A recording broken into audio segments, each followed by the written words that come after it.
Hello, and welcome back to London Cycle Routes. Today, I want to talk to you about the future of cycling in London, looking forward to 2025 and beyond. What new infrastructure can we expect by the end of next year? Cycle lanes, low traffic neighbourhoods, and other schemes that will make it easier to ride around the city. London's seen a lot of progress over the last decade, but it's been pretty uneven. I have quite a lot of intel about the coming year to share that I think viewers might be interested in, hence the different format today. I'll also talk a bit about reasons to be cautious and whether progress can be sustained. For regular viewers, don't worry, there'll be a regular route video on Sunday as well. I just wanted to do something special for the end of the year. Okay, let's get going. Firstly, how has 2024 been in terms of new infrastructure? The short answer is it's been pretty average, possibly below average, depending on what you compare it with. My friend over at the Safe Cycle London map does an annual project mapping the infrastructure delivered across London every year since 2020. 2024 looks pretty sparse here, but let's rewind back to the 2020 pandemic to compare. As you can see, 2020 was an incredible year for new infrastructure and really set the benchmark for what London could do in a year. No year since has matched it. We got about 5 new low traffic neighbourhoods in each of Hackney, Islington, Lambeth and Waltham Forest. More in Southwark, Hounslow, Newham, Enfield, even Lewisham. Huge parts of London, especially Zone 2, were made low traffic and cyclable for the first time. In terms of new lanes, the first part of Cycleway 4 opened, Cycleways 7, 8 and 5 got substantial upgrades with wand protection and modal filters to reduce traffic, and there were new protected lanes on Gower Street, Park Lane, Liverpool Road, Prince of Wales Road, Waterloo Bridge, London Bridge, to name a few.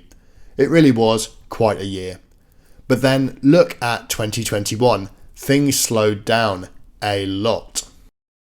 There were a few new LTNs and lanes here and there, but nothing like the year before. Things slowed further in 2022, and then 2023 was much the same. The year we've just had, 2024, was also very sparse for improvements. Nobody's beating 2020. The good news is that the map for 2025 should look a lot more like the 2021 than the others. I've gathered information from all over, consultations, council websites, committee papers and freedom of information requests to build a picture of what we can expect and where we can expect it. And I'm confident it's going to be the best year for new infrastructure in this city for years. Let me talk you through what we can expect. First up, there'll be lots of new low traffic neighbourhoods. For those unfamiliar, LTNs use bollards or camera enforced closures at strategic points to remove through traffic from a whole area of town, leaving access for motor vehicles but making streets quiet enough so that cycling on them isn't only for the brave. So where will we get some new ones in 2025? Well, Lambeth in South London alone should be launching 5 different LTNs next year. 3 will be pretty close to each other in Vauxhall Pleasure Gardens, Walnut Tree and Wyville. Those should improve the route of Cycleway 5, a useful link across South London from Clapham to Blackfriars. A further 2, Slade Gardens and Stockwell Gardens, will quieten down some of the streets north of Brixton. Lambeth is also planning a couple of little unofficial LTNs near Waterloo with modal filters that will improve links to one of Britain's busiest stations by bike, as well as improving the northern end of Cycleway 10. Islington in North London will probably deliver 2 LTNs in 2025. Mildmay, which will improve one of the worst bits of Cycleway 1, a north-south link into the City of London, is currently under construction. This scheme is part LTN, part cycleway. There are filters to stop traffic, but also protected cycle lanes linking them up. It's a really great scheme and it should make a big difference on a busy commuter corridor. Islington will also start delivering the Cali LTN in 2025, which will improve east-west links between Camden and Islington around Caledonian Road, though we'll have to wait for other schemes to come online for it to really come into its own. It's very much a piece of the puzzle. Hackney is another borough which has a good historic record with cycling, but has maybe taken its foot off the pedal in recent years. In theory, Hackney should deliver 3 LTNs in 2025. One of these will be Hoxton East, which, like Mildmay, will also improve Cycleway 1 down into Old Street. As with the other 2 Hackney LTNs, we don't actually have a design of it yet, so I'm only showing you the general area where it will be. Probably the most crucial Hackney one is Dalston, which is hugely important for London's cycle network. That's because it will create a quiet link between central London and the brilliant cycle network in Waltham Forest via Lea Bridge Road.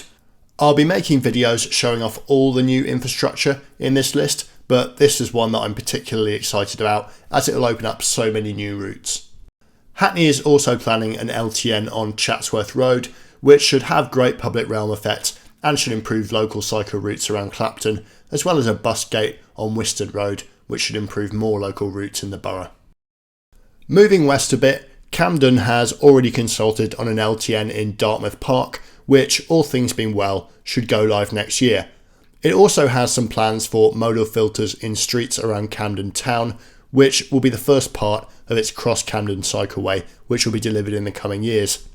Also, this is not really about cycling, but we should finally see the first phase of Camden High Street pedestrianisation next year between the Parkway Junction and Hawley Crescent. That's been a long time coming, and anyone who's tried to walk down that street knows it's badly needed. Cycling will also be permitted there, but I don't think it's primarily a cycling scheme. Great nonetheless. There are a few other LTNs on the drawing board elsewhere in boroughs like Brent and Southwark. There's also a big one planned around the Barbican, which will open up a lot of routes in the city, but the timing isn't quite as nailed down, so I won't go into any more detail. But that's probably at least a dozen LTNs nailed on due next year, a lot of them improving cycle routes. Already with LTNs alone, that's more than we had in total for the last 2 years. But that's not all, we should also be getting a lot of protected cycle lanes around London next year. Let's list them. First up is the long-awaited Streatham Hill Cycleway in South London, a TfL scheme that's been delayed since at least 2020 and should finally get off the ground. It was meant to start construction in November 2024, but has been delayed due to Thames Waterworks on adjacent roads. That will connect to some nearby LTNs and create new routes from Streatham to places like Clapham. Hopefully one day it'll extend to Brixton and beyond, but don't hold your breath for now. Lambeth will also be extending its cycle lanes on Rosendale Road down to Gypsy Hill, which should also create a nice, safe link from West Norwood Town Centre into central London. On the other side of South London, we can expect new protected cycle lanes to open on Deptford Church Street. That will properly connect Lewisham, another big town centre, to London's cycle network. I plan to do lots of videos using this one when it opens, hopefully in the first months of 2025, so make sure you're subscribed for them. What's brilliant about this scheme is that it connects to Cycleway 4, which was recently completed, and that in turn connects to other routes. I love it when infrastructure joins up. Moving over to West London, we should get another extension of Cycleway 9, this time from Brentford to Syon Park. Syon Park isn't a big place, but it doesn't just open up that route, it'll also connect to an existing route down to Twickenham, which is an important town centre. Elsewhere in West London, there's also the Wood Lane Cycleway, which was meant to start construction by now and should hopefully be done by the end of next year, or at least well on its way. There are also some great schemes due to open in East London. The biggest of these, which is almost complete, is a brilliant new cycleway under construction by the London Borough of Newham through Canning Town, past City Hall and through North Woolwich to City Airport. It links to Cycleway 3 and is incredibly high quality stuff that will connect a whole new part of London up to the rest of the cycle network. Newham is also building too many projects to keep track of in the Olympic Park and around Stratford, some of which will be finished next year. Further north, the joint Camden-Islington scheme on York Way, north of King's Cross, should also be finished in its permanent form and create a new route into King's Cross from the north. Looking towards the River Thames, we can expect protected lanes on Lambeth Bridge next year, as well as a complete redesign of both junctions, north and south, removing a dangerous roundabout and whatever this is supposed to be. If you've ever tried to cycle there, you'll get what I mean. If you haven't, you should be very grateful that you've missed your chance. Overall, this scheme will improve options for cycling into Westminster from South London. We might even get 2 schemes from Wandsworth Council, which has built pretty much nothing for years. The long-awaited cycleway on 9 Elms Lane might have got its funding sorted, which will improve links into Vauxhall from the west and to Battersea Power Station. There's also good plans for protected lanes on Queenstown Road, which were originally proposed by the previous administration, but which are now funded and should finally break ground next year. These should link up nicely to Cycleway 8 at Chelsea Bridge. In central London, Westminster Council should finally get on with building some of the schemes it's consulted on since Labour came to power there in 2022. While making this video, I got a Freedom of Information request back from the council, and they said that they should start constructing the short Cleveland Street cycleway pictured in the summer and protected lanes on George Street in October, with a filter at Stanhope Place connecting the route to Hyde Park, though it'll be touch and go whether any of that is finished by the end of the year. And in the far north of London, Enfield Council is building a long cycleway beside the New River, which will stretch all the way up to the M25. It should even connect to a scheme that Broxbourne Council is building, which will take the path up past Cheshunt and towards Broxbourne itself. This should be quite a nice leisure route when it's done. As with the LTNs, there are also a bunch of other cycleway projects in development, but where I'm less sure about the delivery dates. Could Camden start building its lanes on Shaftesbury Avenue and Clerkenwell Road? Will Southwark build its Peckham to Rotherhithe cycleway? Ealing has plans for Boston Road. Kingston has long-standing plans for lanes to New Malden. Could Greenwich extend cycleway 4 into Woolwich this year? I suspect most of this latter group won't happen in 2025 and will be more likely to be delivered in 2026, but if any of them do come early, that'll be an added bonus. Even without these, it's looking like a pretty great year. If even half of the nailed on stuff happens, 2025 will be the best year for infrastructure improvements in London since 2020, and I'm really looking forward to working out what safe routes it all enables and getting out on my bike and trying it all out. Make sure you're subscribed to this channel so that you see what it all means in practice. You might ask why things have picked up this year, and there are a few reasons. The first is that councils have finally refreshed their pipeline of projects after delivering so much in 2020. These sorts of schemes take years to plan, and we're finally seeing the fruits of that now. Another reason is the political cycle. London's councils were elected in May 2022, the next elections are in May 2026. If you're a local party in power, 2025 is the year that you deliver, and then you're in election mode from the first half of 2026. No politician likes to go into an election with a load of roadworks and nothing to show for it. I said earlier that I would talk a little bit about whether progress could be sustained and the reasons to be cautious. The political cycle is also one of these reasons. At the moment, a lot of London boroughs are effectively one-party states.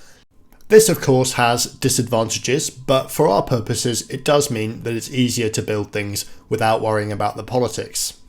With Labour not doing so well in the opinion polls at the moment, that could actually change more suddenly than people imagine at the next round of council elections. And as councils get politically more marginal, they might get more cautious when it comes to backlashes against some projects. It only takes a few individual councillors to be worried about losing their wards to put pressure on a leadership and change a good borough into one that does very little. Some boroughs may even change political hands. I wouldn't be surprised if Wandsworth or Westminster went back to the Conservatives in 2026 simply because of the ebb and flow of the national opinion polls. Separate but related to the politics, there's also the question of funding. Councils use some of their own money to build these projects, but a lot is actually doled out by Transport for London under what's called the Local Implementation Plan. Simply put, councils have to bid for money for schemes that implement the Mayor's transport strategy. TfL's funding situation has been pretty difficult since the pandemic. It did get some cash for new trains in the budget, but money is still quite tight, and where it exists, it's going to be fought over between departments. It's probably fair to say that cycling, while excellent value for money, isn't always in pole position amongst competing priorities. The third hurdle is the complicated question about political will at TfL when it comes to active travel. If you speak to people at the sharp end of getting these schemes off the ground, many will complain that TfL is very tetchy about reallocating road space and traffic light time to walking and cycling. One example is the recently proposed Curtain Road scheme in Shoreditch, which the London Cycling Campaign is rightly describing as weak and campaigning to change. Another example is a planned scheme on Battersea Park Road in Wandsworth, where protected cycle lanes give up at the junction despite there being plenty of space to fit in a second turning lane for cars. The reasons for this attitude are complicated, but it's partly because TfL is quite anxious about its stagnant bus ridership and fare income, and they see buses as competing for road space with cycling. One thing that could have squared this circle was road pricing to reduce traffic, which TfL had plans for, but which was dropped in a panic by Sadiq Khan at the last mayoral election. Until road pricing happens, road capacity is always going to be a problem. I should stress that TfL isn't a monolith though, and there are many people working really hard there to improve things inside and outside the organisation. If progress is to be sustained, the politics, the money, and the institutional attitudes are all going to be barriers, but they're barriers that can be overcome. Let's get back to the headline finding of this video. The numbers don't lie, and 2025 is going to be a great year for cycling in London, the best in half a decade. That's thanks to anyone who's ridden a bike in the capital and shown there's a demand for better streets. It's thanks to campaigners, councillors and officers at local authorities and TfL who have worked hard to make it happen. I know a lot of people working directly on schemes watch this channel, and I think you should be proud of what you're doing. Well done, and I hope you're having some restful time off over Christmas and the New Year. If you're as excited by this infrastructure as I am, do make sure you subscribe to the channel so that you can see the videos I make over the coming months showing off the different routes it opens up. Please do leave a like to give this video a boost on YouTube and help others find it, and thanks once again to this channel's brilliant supporters on Patreon who keep it funded. If you like the content I'm producing and you want to support it, then there's a link in the description below the video where you can sign up to throw money at me. So there's a lot of information and thoughts in this video. Do let me know in the comments what you think of it all. And also whether or not you like this occasional new format. It takes quite a lot of research and work, so it'll probably stay occasional, but I'm interested in doing more like it if people enjoyed it. Normal service will resume on Sunday with a crisp, cosy winter cycle through London. Merry Christmas and see you all next time.